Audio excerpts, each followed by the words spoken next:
Hello guys, welcome to our YouTube channel study with M. आज मैं आप सभी के लिए काफ़ी इंपॉर्टेंट क्लास लेके आई हूँ। तो देखिए, आपके आगामी वीडियो एग्ज़ाम के रिगार्डिंग आप सभी के लिए आज मैं यूके ट्रिपल एससी के पैटर्न पर आधारित न्यू क्लास लेके आई हूँ। इस क्लास में आप सभी को उत्तराखंड के क्वेश्चंस के साथ साथ जीके जीएस के क्वेश्चंस भी प्रोवाइड किए जा रहे हैं, जो कि आपके वीडियो एग्ज़ाम के लिए काफ़ी हेल्पफुल रहने वाले हैं। तो आप सभी लोग हमारी इस क्लास में स्टार्टिंग से लेकर एंड तक बने रहें। तो चलिए, आज के इस क्लास को हम स्टार्ट करते हैं। स्टार्ट करने से पहले जिन लोगों ने अभी तक हमारे YouTube channel study with M को सब्सक्राइब नहीं किया है, वो सब्सक्राइब कर लें। साथ ही साथ बगल में जो बेल आइकन दिख रहा है, इसे भी प्रेस कर लें, ताकि हम कोई भी वीडियो डालते हैं तो उसका नोटिफिकेशन आपके पास जल्द से जल्द पहुंच जाए। आप सभी लोग हमारे टेलीग्राम चैनल को भी ज्वाइन कर सकते हैं। ये भी स्टडी विद एम के नाम से ही बना हुआ है और टेलीग्राम चैनल पर रात को 8 बजे क्विज का भी आयोजन किया जाता है। काफ़ी इंपॉर्टेंट क्वेश्चन आपको क्विज के रूप में दिए जा रहे हैं, तो आप कोई ज्वाइन कर सकते हैं। तो चलिए, आज के सेशन को हम स्टार्ट करते हैं और इस सेशन का पहला क्वेश्चन है, राज्य में ट्रांस हिमालय के अंतर्गत कौन सी श्रेणी आती है। मोस्ट इंपॉर्टेंट क्वेश्चन है। तो देखिए, उत्तराखंड राज्य में ट्रांस हिमालय के अंतर्गत आने वाली श्रेणी है जैक्सा श्रेणी। ऑप्शन सेकंड इस क्वेश्चन का करेक्ट आंसर है।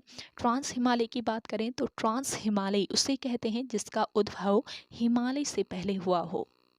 इसका उद्भव हिमालय से पहले हुआ हो, इसे कहा जाता है ट्रांस हिमालय। और ट्रांस हिमालय को तिब्बती हिमालय या फिर टेथिस हिमालय भी कहा जाता है। तिब्बती हिमालय या फिर टेथिस हिमालय भी इसे कहा जाता है। और भारत में ट्रांस हिमालय के अंतर्गत आने वाली श्रेणियां कौन कौन सी हैं। देखिए, भारत में ट्रांस हिमालय के अंतर्गत आती है काराकोरम, इसके अलावा कैलाश और लद्दाख। भारत में ट्रांस हिमालय के अंतर्गत काराकोरम, कैलाश व लद्दाख श्रेणियां आती हैं। और उत्तराखंड राज्य में पूछ लिया जाए तो उत्तराखंड राज्य में ट्रांस हिमालय के अंतर्गत आती है जैक्सा श्रेणी। अगला क्वेश्चन है, कपिल का पेड़ कहानी के रचनाकार हैं। देखिए, कपिल का पेड़ कहानी के रचनाकार हैं राजेश जोशी। ऑप्शन सेकेंड यहाँ पे आपका बिल्कुल राइट आंसर है।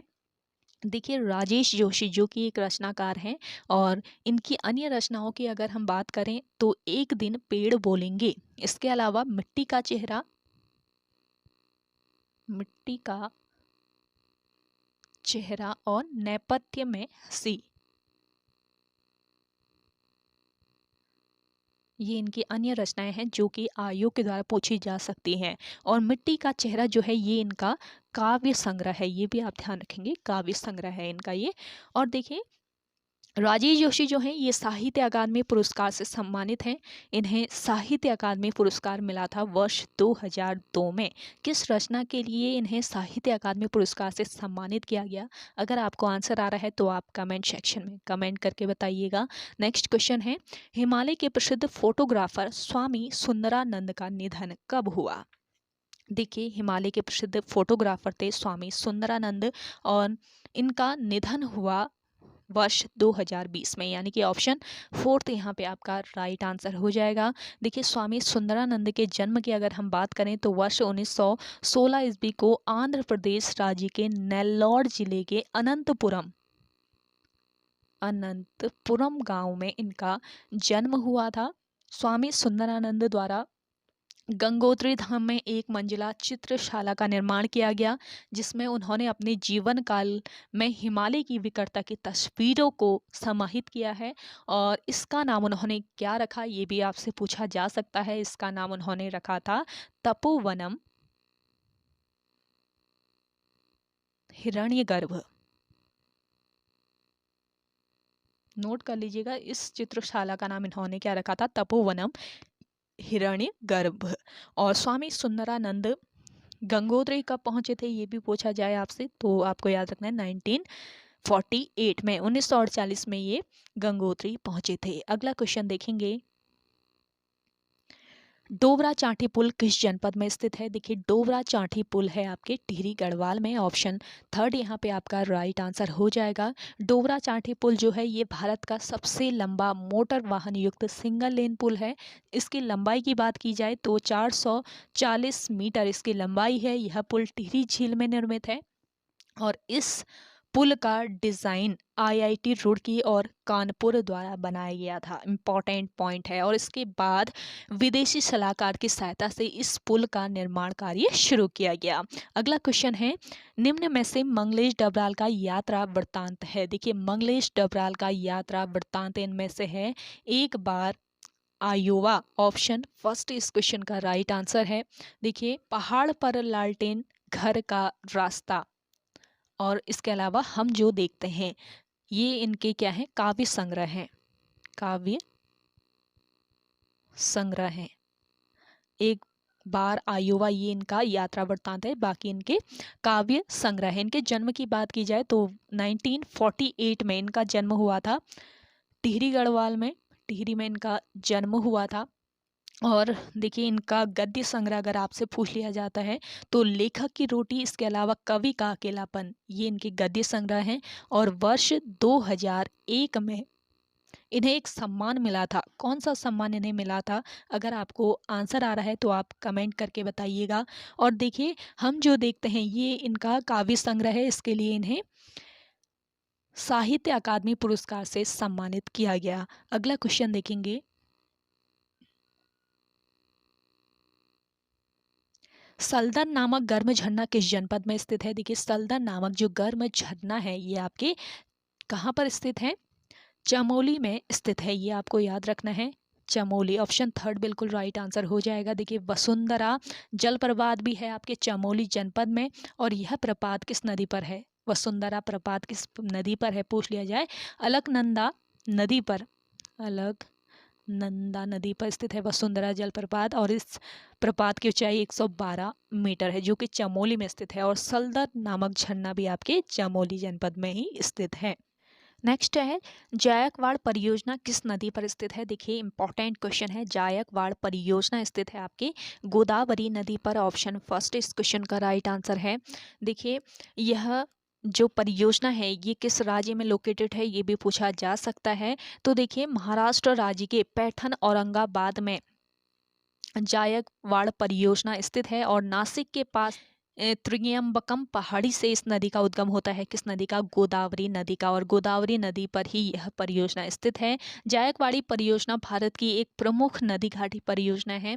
परियोजना का प्रारंभ हुआ कब? 1965 में। इस परियोजना का प्रारंभ 1965 में हुआ था। अगला क्वेश्चन है, बंगाल का पहला गवर्नर जनरल कौन था? इंपॉर्टेंट क्वेश्चन है।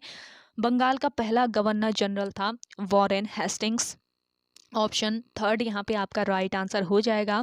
वॉरेन हेस्टिंग्स जो है ये एक अंग्रेज राजनीतिज्ञ था और ये बंगाल का प्रथम गवर्नर जनरल था। वॉरेन हेस्टिंग्स और रॉबर्ट क्लाइव को भारत में ब्रिटिश साम्राज्य की नींव रखने का भी श्रेय दिया जाता है। और देखिए रेगुलेटिंग एक्ट 1773 जो है, रेगुलेटिंग एक्ट 1773 किसके काल में आया था? अगर आपसे पूछ लिया जाए तो वॉरेन हेस्टिंग्स के काल में यह एक्ट आया हुआ था। और भारत का पहला गवर्नर जनरल अगर आपसे पूछ लिया जाए, भारत का पहला गवर्नर जनरल कौन था? तो करेक्ट आंसर हो जाएगा आपका यहाँ पे विलियम बेंटिक। ये आपको याद रखना है। यहाँ पे बंगाल का पूछा है क्वेश्चन में। अगर आपसे भारत का पहला गवर्नर जनरल पूछ लिया जाए तो लॉर्ड विलियम बेंटिक जो है ये भारत का पहला गवर्नर जनरल था। वर्ष 1829 ईस्वी में विलियम बेंटिक ने राजा राम मोहन राय की सहायता से सती प्रथा को समाप्त किया था। अगला क्वेश्चन देखेंगे, भारत जीवन बीमा निगम की स्थापना किस अधिनियम से हुई थी ये बताना है। तो देखिए भारतीय जीवन बीमा निगम की स्थापना हुई थी किस अधिनियम से? 1956 के अधिनियम से। ऑप्शन फर्स्ट बिल्कुल राइट आंसर है। भारतीय जीवन बीमा निगम या फिर LIC इन शॉर्ट इसको बोला जाता है, LIC। तो LIC जो है ये भारत की सबसे बड़ी जीवन बीमा कंपनी है और देश की सबसे बड़ी निवेशक कंपनी भी है ये। और यह पूरी तरह से भारत सरकार के स्वामित्व में है। और इसकी स्थापना की बात की जाए तो 1956 में इसकी स्थापना होती है। और इसका मुख्यालय पूछ लिया जाए, एलआईसी का मुख्यालय कहाँ पर स्थित है, तो मुंबई याद रखेंगे, मुंबई में एलआईसी का हेडक्वार्टर यानी कि मुख्यालय है। अगला क्वेश्चन देखेंगे, नामदफा नेशनल पार्क किस राज्य में स्थित है। देखिए नामदफा नेशनल पार्क स्थित है अरुणाचल प्रदेश राज्य में। ऑप्शन थर्ड बिल्कुल राइट आंसर है। नामदफा राष्ट्रीय उद्यान पूर्वी हिमालय जैव विविधता स्थल का सबसे बड़ा संरक्षित क्षेत्र है और यह पूर्वोत्तर भारत में अरुणाचल प्रदेश में स्थित है। ये आपको याद रखना है, पूर्वोत्तर भारत में स्थित है और अरुणाचल प्रदेश राज्य में यह स्थित है। क्षेत्रफल की बात की जाए इसके तो इसका क्षेत्रफल 1985.23 वर्ग किलोमीटर है और इस नेशनल पार्क की स्थापना की गई थी 1974 में। और अगर आपसे पूछ लिया जाता है कि भारत का सबसे पहला नेशनल पार्क कौन सा है, तो आपको याद रखना है Jim Corbett national park Bharat का सबसे पहला नेशनल पार्क है जो कि उत्तराखंड राज्य में लोकेटेड है। और सबसे बड़ा नेशनल पार्क पूछ लिया जाए, सबसे बड़ा नेशनल पार्क है भारत का Hemis national park. Hemis national park Bharat का सबसे बड़ा नेशनल पार्क है। इसकी स्थापना होती है 1981 में। क्षेत्रफल है इसका कितना, 4400 वर्ग किलोमीटर इसका क्षेत्रफल है। और सबसे छोटा नेशनल पार्क पूछ लिया जाए भारत का तो साउथ पटल आप याद रखेंगे। अगला क्वेश्चन है आपका, तंबाकू निषेध दिवस कब मनाया जाता है। देखिए तंबाकू निषेध दिवस मनाया जाता है आपके 31 मई को। ऑप्शन थर्ड बिल्कुल राइट आंसर है। अगला क्वेश्चन देखेंगे, भारत का सबसे बड़ा सौर ऊर्जा संयंत्र कहाँ स्थित है। देखिए भारत का सबसे बड़ा सौर ऊर्जा संयंत्र कहाँ स्थित है, करेक्ट आंसर हो जाएगा आपका यहाँ पे, कहाँ पर, रीवा मध्य प्रदेश में, मध्य प्रदेश राज्य के रीवा में स्थित है। और देखिए Rewa ultra mega solar Bharat का पहला सौर संयंत्र है। और देखिए यह भारत के सबसे बड़े सौर संयंत्रों में से एक है। यह परियोजना 750 मेगावाट क्षमता के साथ दिसंबर 2019 में स्वीकृत हुई थी। और तमिलनाडु के कामोती में सौर ऊर्जा संयंत्र हाल ही में विश्व का सबसे बड़ा संयंत्र बन गया है, ये भी याद रखेंगे। और 648 मेगावाट बिजली का उत्पादन करने की क्षमता के साथ संयंत्र में 2.5 मिलियन व्यक्तिगत सौर मॉड्यूल शामिल है और इसमें 10 वर्ग किलोमीटर क्षेत्र शामिल है। इस पॉइंट को भी आप याद रखेंगे। ये आपका काफ़ी यूनिक पॉइंट बन जाता है, इम्पॉर्टेंट बन जाता है आगामी एग्जाम के लिए। अगला क्वेश्चन देखेंगे,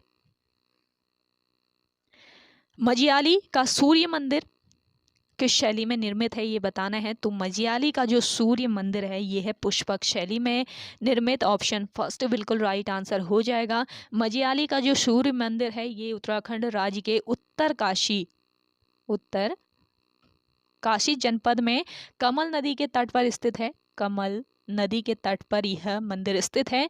और भटवाड़ी का सूर्य मंदिर पूछ लिया जाए, भटवाड़ी का सूर्य मंदिर कहाँ पर स्थित है, तो ये भी आपके उत्तरकाशी जनपद में ही स्थित है। अगला क्वेश्चन देखेंगे, रामकृष्ण शांति मठ की स्थापना कब हुई थी। देखिए रामकृष्ण शांति मठ की स्थापना हुई थी वर्ष 1901 ईस्वी में। रामकृष्ण शांति मठ की स्थापना वर्ष 1901 ईस्वी में किसने की थी, ये भी पूछा जा सकता है। तो स्वामी विवेकानंद ने इसकी स्थापना की थी, तो ये याद रखेंगे। अगला क्वेश्चन है आपका, प्रसिद्ध सिद्ध बलि मंदिर किस जिले में स्थित है। देखिए प्रसिद्ध सिद्ध बलि मंदिर है पौड़ी गढ़वाल में। ऑप्शन थर्ड बिल्कुल राइट आंसर है। सिद्ध बलि मंदिर हनुमान जी को समर्पित है। हनुमान जी का यह प्रसिद्ध मंदिर कोट द्वार से मात्र 2 किलोमीटर की दूरी पर स्थित है। नेक्स्ट क्वेश्चन है, गौचर में चरागाह निर्माण के लिए किसानों को किसने प्रेरित किया था। तो देखिए गौचर में चरागाह निर्माण के लिए किसानों को प्रेरित किया था लेडी वेलिंगटन ने। ऑप्शन थर्ड बिल्कुल राइट आंसर है। देखिए गौचर जो है ये किस नदी के तट पर बसा है पूछ लिया जाए, आपको याद रखना है अलकनंदा नदी के तट पर गौचर बसा हुआ है। और देखिए ये एक हिल स्टेशन है जो कि चमोली जिले में स्थित है। वर्ष 2019 में गौचर को स्वच्छ गंगा टाउन का पुरस्कार भी दिया गया था। अगला क्वेश्चन है आपका, टोडा जनजाति कहाँ पाई जाती है? मोस्ट इम्पॉर्टेंट क्वेश्चन है। टोडा जो जनजाति है ये पाई जाती है तमिलनाडु में। ऑप्शन सेकंड बिल्कुल राइट आंसर है। टोडा जनजाति में बहुपति विवाह काफ़ी फेमस है। बहुपति विवाह के लिए ये प्रसिद्ध है टोडा जनजाति। टोडा जनजाति के लोग तमिलनाडु के एकांत नीलगिरी पठार पर रहते हैं और ये लोग कौन सी भाषा बोलते हैं? टोडा भाषा ये बोलते हैं, जो कि कन्नड़ भाषा से संबंधित एक द्रविड़ भाषा है। कन्नड़ भाषा से संबंधित एक द्रविड़ भाषा है टोडा जो भाषा है, ये इसको ध्यान रखेंगे। आप सभी को ये सेशन पसंद आ रहा है तो लाइक कर लीजिए। जिन लोगों ने अभी भी हमारे YouTube channel study with M को सब्सक्राइब नहीं किया है वो सब्सक्राइब कर लें। अगला देखेंगे, जैव ईंधन नीति लागू करने वाला देश का पहला राज्य कौन सा है? जैव ईंधन नीति लागू करने वाला देश का पहला राज्य बताना है तो ये राज्य है आपका राजस्थान राज्य। ऑप्शन फर्स्ट बिल्कुल राइट आंसर हो जाएगा। जैव ईंधन नीति कब की नीति है पूछ ली जाए? देखिए, जैव ईंधन नीति जो है ये 2018 की नीति है। जैव ईंधन के संदर्भ में राष्ट्रीय जैव ईंधन नीति 2018 के तहत वर्ष 2030 तक पारंपरिक डीजल में 5% जैव ईंधन मिश्रण का लक्ष्य रखा गया है। ये आपको याद रखना है। जैव ईंधन नीति 2018 के तहत वर्ष 2030 तक पारंपरिक डीजल में 5% जैव ईंधन मिश्रण का लक्ष्य रखा गया है और यह नीति गैर खाद्य तिलहनों, प्रयुक्त कुकिंग ऑयल और लघु अवधि वाली फसलों से बायोडीजल उत्पादन के लिए आपूर्ति श्रृंखला तंत्र की स्थापना को प्रोत्साहित करती है। अगला क्वेश्चन है आपका, सबरीमाला मंदिर किस राज्य में स्थित है? देखिए, सबरीमाला मंदिर है आपके केरल राज्य में। ऑप्शन फर्स्ट यहाँ पे आपका राइट आंसर हो जाएगा। देखिए, सबरीमाला मंदिर भारत के केरल राज्य के पतनमतिट्टा